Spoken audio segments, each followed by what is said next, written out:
5 tricks to attract clients to your business. So you've set up your business, you've got a plan, you've got the assets, you're all ready for delivery, but you're missing the most crucial thing: customers. Without clients, your business isn't going to go very far.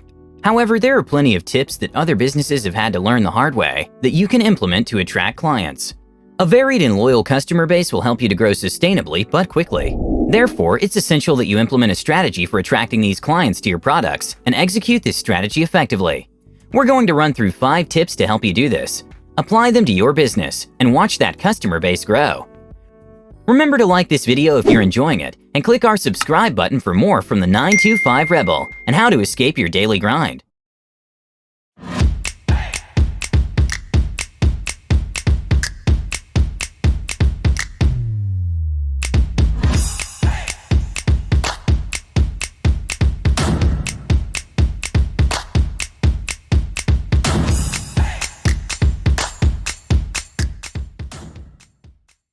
But for now, let's look at 5 tricks to attract clients to your business.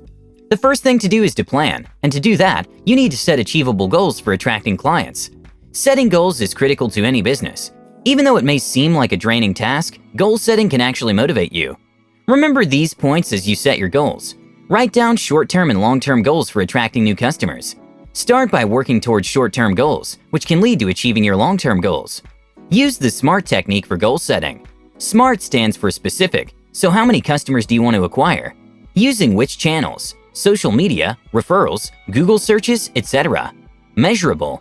You need to establish the metrics you'll use to determine whether you've accomplished your goals. Make sure you have a check-in point allocated to review this. Attainable.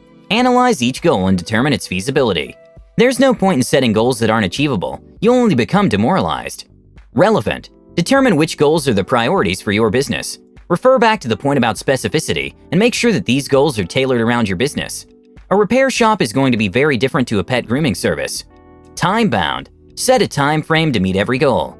Be strict with this, but be flexible enough to reforecast if necessary. Just always keep the end goals in mind. As long as you're always progressing towards them, the clients will come. Tip 2 is to know and identify your ideal client. You cannot succeed in the market if you don't know your customers. Before moving ahead with any plan, it's helpful to develop a buyer persona. Buyer personas are simply a profile of your company's ideal customer. While it's important not to create too many buyer personas, having 1 or 2 buyer personas in mind can improve the way your business targets its market and attracts leads. This way, you'll always have it in mind, the kinds of people you're selling to, so when you're building your business, you can build it around them. It's also easier to look for customers if you know the type of consumers you seek. Without a composite of your ideal customer, you probably wouldn't know where to start looking. Have a crystal clear picture in your head of exactly who you're targeting, says former Open Forum community member Nicole Beckett, president of Premier Content Source. Think about what makes those type of people happy, sad, scared, relieved, and then think about how you can make their lives a little easier. If you start thinking about what your potential customer is like, you can start creating user stories to identify their problems. Then you can offer the solution for those problems as tailored products and services. Narrow down the focus of your ideal client and avoid making broad target market statements, such as every woman, every man, or all baby boomers. Few products appeal to that vast of a group of people, and overstating your market will prevent you from developing viable targeted strategies for attracting clients. Our third tip now, and once you've got a plan and you know your customer inside out, you need to identify the channels you want to use to attract these clients.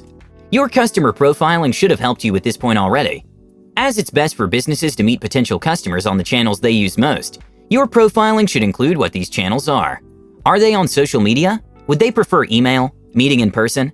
Once you start getting a few customers, you can determine how your customers prefer to be contacted by gathering data from your existing customers. However, don't be too quick to jump to conclusions, because customers join several new platforms every day, and a multi-channel marketing strategy is always best for attracting new customers. Just make sure you develop an effective dashboard for tracking these metrics, and you'll start to identify trends to prioritize the top channels that your client base is using. Alternatively, you can use a more traditional method of asking the customer themselves.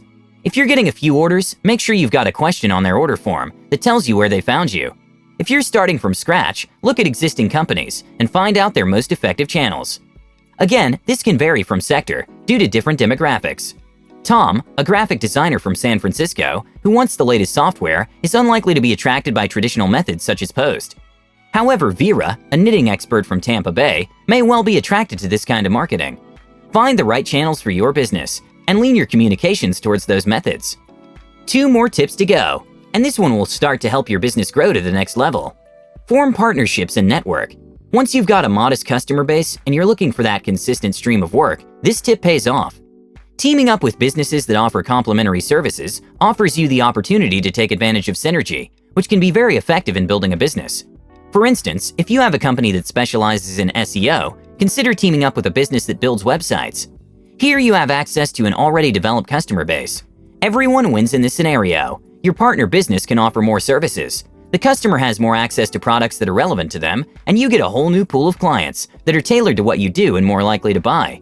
Remember, once you've done the hard part of agreeing these partners, make sure you nurture relationships, either with other business owners or customers. This will help you to build your client base further. Linked to this is networking. Get to know your industry inside out and talk to everyone you can within it. This is how you'll identify potential partnerships. Also, there's no better way to raise brand awareness than meeting new people, telling them who you are and what you do. Join your trade association, your local chamber of commerce, and networking organizations. Attend meetup events. If you own a local business, even going to PTA meetings can be a good networking opportunity. Approach networking with a "how can I help you" attitude, rather than thinking "what's in it for me." Our final tip, but a very important one, especially if you're struggling to get those first few orders in: offer something discounted or for free. This might not seem like a good idea, especially when trying to make ends meet, but if you can get clients invested, then they'll definitely come back for more. Sometimes the best way of doing that is to get them to try what you provide. Make sure you provide your best service, then leave it with the customer. If you've profited right and aimed at the right kind of customer, you'll be solving a customer's problem, and when that problem comes up again, they'll think of you when needing a solution. So consider implementing an introductory offer to draw in new customers. For example, in e-commerce, you could offer a discount off the first purchase when a new customer signs up for your email list. For service industries, give discounts or credit towards the first service. If what you do has a subscription service, then offer a free 1-month trial. Likewise, with software, provide a free trial of a premium service or a free version with limited features.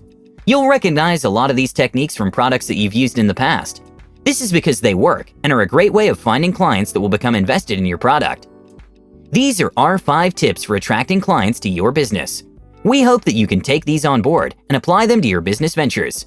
Remember, there are plenty more strategies that you can implement to build your client base and plenty more videos on this channel to help your small business grow. Please subscribe so you can find out when these videos drop. Like the video to support the 9-to-5 rebel and keep an eye out for more top tips on how to escape the 9-to-5 grind. Thanks for watching.